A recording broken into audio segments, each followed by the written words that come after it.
Refocus Gang, and welcome back to another episode of Refocus on You. I hope you guys are well. I hope last week's video really touched your heart. I hope it benefited you in some way, and I hope this video sets you on fire and have you ready to smash those goals, get that healing out the way, do all things, because all things are possible. I greatly appreciate you guys watching. Please make sure that you are liking, subscribing, and hitting the notification bell. Make sure that you are sharing it with your friends, your family on all social media platforms. Send it to somebody today, tomorrow. Send it to somebody. Say, hey, just take a look at this. Play it in the background. All right. Today we're going to be talking about outcomes. Not being married to outcomes. Growing up, I always wanted a family. I remember from probably 13, I always wanted to have a baby. I wanted a family. I wanted to get married. You know, the house, the white picket fence, you go to work, I go to work. We come home every day about 6:30, eat dinner, play with the kids, homework, all of that, get back up, do it again. Regular lifestyle. I'm good to go. Well, life did not turn out that way. So I'm going to let you guys in on my life a little bit, tell my business.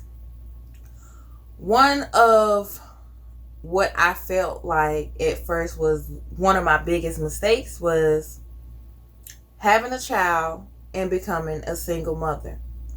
Now, my daughter by no means was a mistake, but that was not what I intended.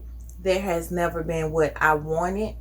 And even still to this day, I struggle a little bit. At first, I struggled a lot. When I first came to grips of the fact that you're going to be a single parent, like, that was one of the worst feelings for me. Like, the whole time in my life, I've always said, I don't want a baby daddy. I just want a family. I wanted my child to be raised in a two-parent home, trying to break different generational curses and different things that's on the family. And I wanted my child to be raised in a two-parent home. And that was one of the things that I struggled so much with. Even I struggle now. Sometimes I just sit and I break down crying like, God, this is not what I asked for. This is not the outcome that I wanted. Why couldn't I make it right? Why couldn't we get it right? Why couldn't we just do this for the child? And I struggled a lot with that. So I had to learn, and I'm still learning, not to be married to an outcome. Because what we may think is supposed to happen, it's not necessarily what is supposed to happen. And I lost a lot of time, a lot of healing time, even though healing is a process. It takes a while. You progress, you regress. But I lost a lot of time because I was so stuck on, I messed up. I messed up. How did I mess this up? Out of all the things in life that I could mess up, how did I mess up the fact that my child don't have a two-parent home? How did I mess up picking the person that should be her father? Because in all reality, we pick our other mate. We get to pick who we cohabitate with. We get to pick who we have offspring with. And a lot of people say, well, it just happened. Well, no, because if you lay down, of course, you know that it's a possibility that it's going to happen. So I struggle with that a whole lot. And I had to get to the point where I just told myself that maybe what I see as a two-parent home is not what God has designed as a two-parent home for me. Maybe He designed me to have this child, be a single parent, and He's going to send my husband in order to complete the family that I always dreamed of. Sometimes we are so caught up in what we believe to be the design that we don't realize that people, places, things, everything changes every second of the day. If you're growing, you're changing. If you go to McDonald's one day, the next day it's going to be different. Why? Because it's probably going to be different people there. It's different people cooking the food. So it's always going to be different. It's always probably going to taste different. Even down to the same recipe. I can cook one thing and my mama can cook it, and it's probably going to taste two totally different ways. Because one of us may know what we're doing. One of us may just be following a recipe. One of us may be used to cooking that type of recipe, and like one of us may not. So it's gonna taste different. So everything is gonna change, and it's impossible to be stuck on one outcome or just think that it's bound to go this way, because things change. When you hold on to the outcome of what you thought would be, you become stagnant. And you're stuck in the disappointment instead of celebrating the moment. Now, I did become stagnant at first. Like, wait a minute, this just tore my whole world apart. Like, how did I allow this to happen? And I did become stagnant. I started sulking. And although we try as our best, I try my best not to let that energy project off on my daughter. But she can feel my energy. She can feel when something is wrong with mommy. She can feel when mommy's not okay. So even if I'm happy-go-lucky and playing with her, she can still sense like, hey, mommy's not all the way mommy today. So I had to get to the point where I said, well, she don't deserve this. Regardless of whether it worked out or not, she still deserves the greatest mother ever, or the greatest father ever as a co-parent. Like, we have to make sure that we demonstrate together for her that even though mommy and daddy did not work out, that we're still here for her. And we can still do things for her. We can still benefit and have her benefit from us being her parents. So make sure that you don't get so stuck on an outcome that you become stagnant. And instead of just rejoicing in the moment, like, the blessing was the child in the whole situation. Like, she was the miracle. She was the blessing. So why even sit there and dwell on the fact that it's not a two-parent home, because she was a miracle by herself. So learn to focus on the actual outcome and enjoy that moment. See, look around and see, well, what did I gain out of this? No, it did not turn out how I wanted it, but what did I gain from this? How did it bless me anyway? What lessons did I learn?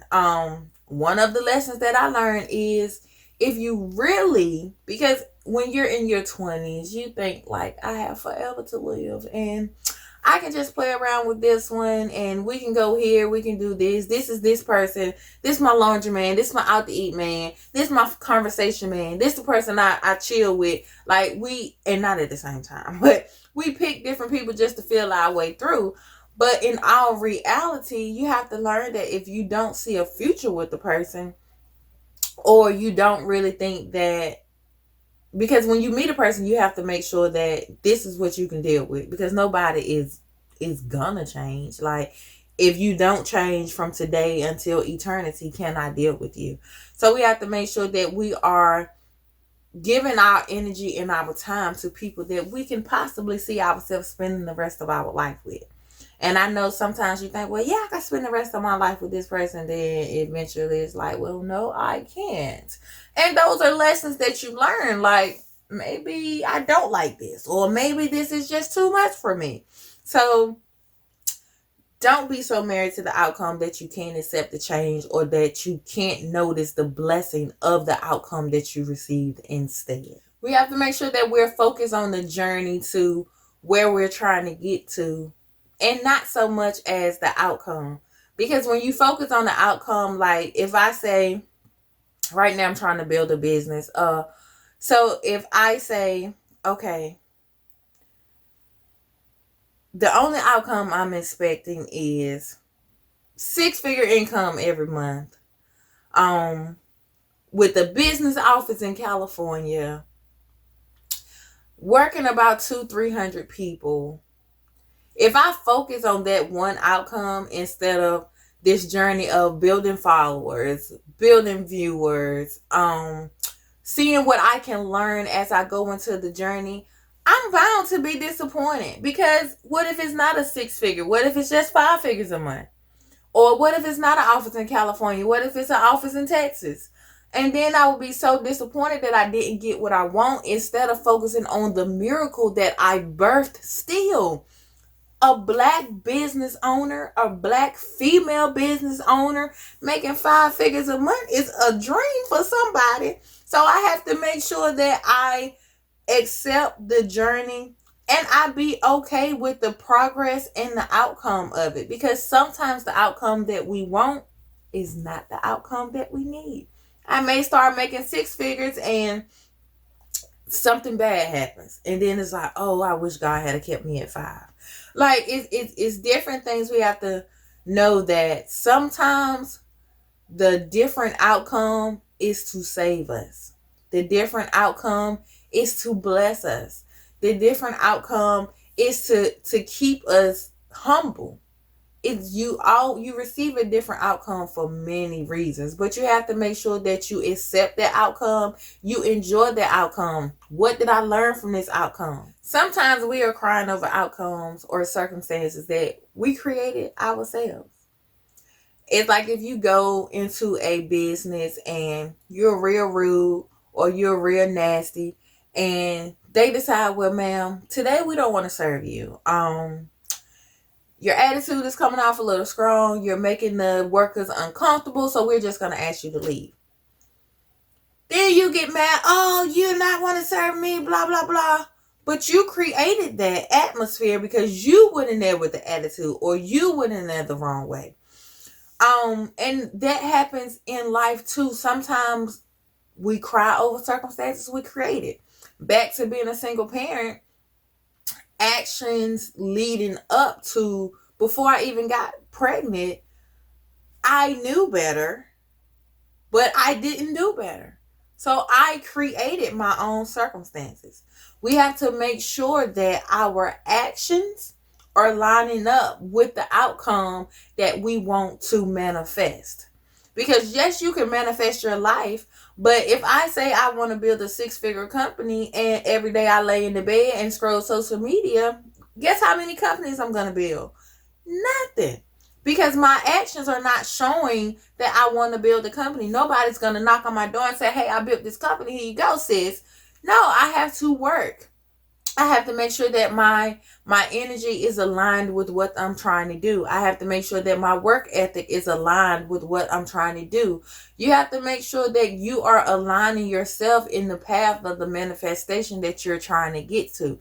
If not, you're never going to reach it, and you can't be mad about an outcome that you did not work hard to achieve.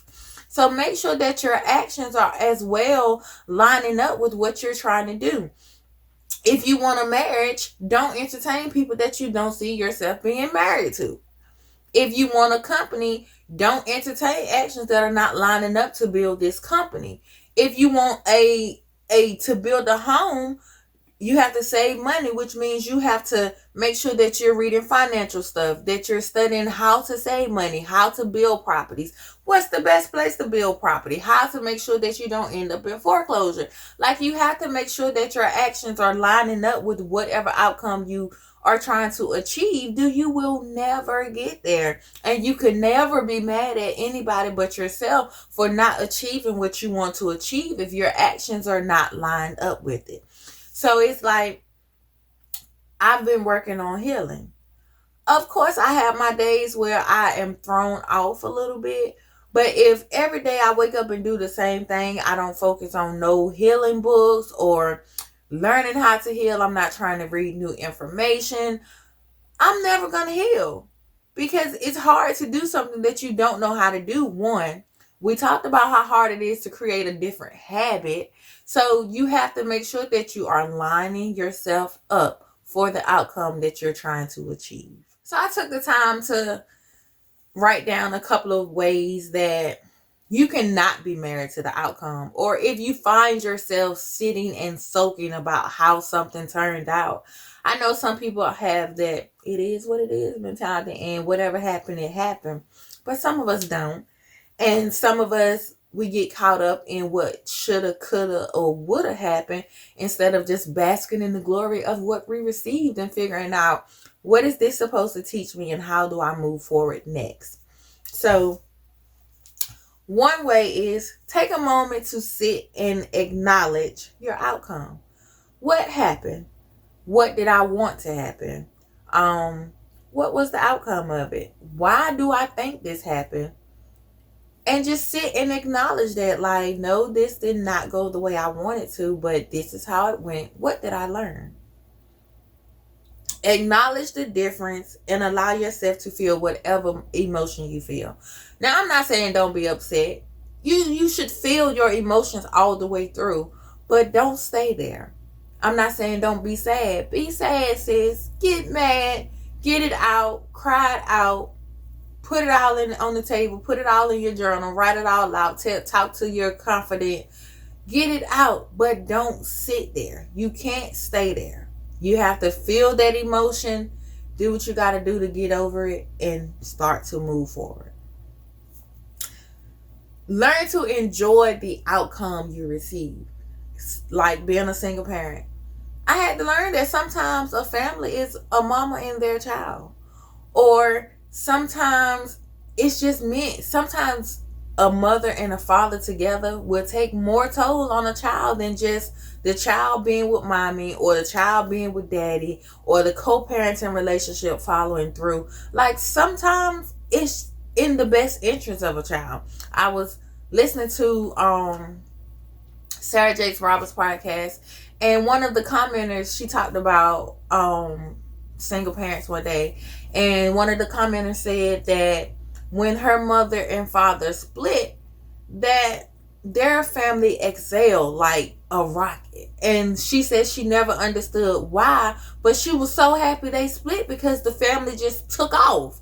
And sometimes that's best for the child. Like sometimes being in a home with two parents is more stressful on the child than just being there with one. So you have to make sure that you learn to enjoy your outcome. Learn to accept it. Try to acknowledge the positive aspects of the outcome. Try to say, well, hey, I didn't get the job, but they work 7 days a week, so I'm actually glad. That just means that job wasn't meant for me. The next one will come along. You have to just make sure that you visit the positive aspects. We always want to focus on the negative, but if we focus on more positive, it'll shift our energy, it'll shift our acceptance, and we'll learn to say, you know what, it's really not all that bad. Examine your role in the outcome. And this goes along with making sure that your actions lead up to the outcome that you were trying to get. Examine your role in it. What part did I play in this outcome ending, in this situation ending like this? Like, what was my actions? What could I have done better? What did I do wrong? What did I do right? Like, what should I carry on into the next situation, and what should I leave here, or what should I try to work on? You have to make sure that you are examining yourself in everything, because you play a major role in how your life turns out. And if your actions are not right, life is not going to be right. And 5, figure out what actions you could have taken to make things different. So just making sure that you don't repeat the same thing. I had to learn that you only have to apologize once. Why? Because changed behavior equals the apology of whatever. So as long as you don't let it happen again, changed behavior is the number one apology. I can say I'm sorry all day, but if my actions do not show it, it means nothing. So I can get mad at my outcome all day, but if I don't take the steps to make sure that I do what's necessary to prevent this outcome from happening again, the next situation from falling through like this, it means nothing. So make sure that you take steps and you acknowledge that I can't do this right here no more. I'm going to end up in this same situation. So our steps are: take a moment to sit and acknowledge your outcome. Acknowledge the difference and allow yourself to feel whatever emotion you feel. Learn to enjoy the outcome you received. Examine your role in the outcome. And figure out what actions you could have taken to make things different. So whenever you are stuck and you're like, this is not how this is supposed to be. This is not how it was supposed to turn out. Take a minute to examine what happened and just make sure that it don't happen again. All right? So don't be so married to the outcome that you're so hurt and so upset when different things happen and you don't receive what you thought you should have received.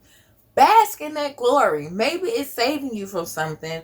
Maybe it's helping you towards your future, because we can't see 10 years ahead, but God can. And if God is blocking something right now that's going to happen 10 years, I thank him. Like, I'm blessed, highly favored, and I thank him for looking out for me and caring enough for me to block something today that would have affected me in a negative way 10 years down the line. So just think about, maybe this is just not what's meant to be, okay? Don't be married to those outcomes, you guys. Just make sure that you bask in whatever you receive and be happy and enjoy your life. All right. I greatly appreciate you guys watching. I hope this helps you through your week. Like I said before, if you can dream it, you can achieve it. Please make sure that you're liking, sharing, hit the notification bell. All right, you guys have a great week. Thanks for watching.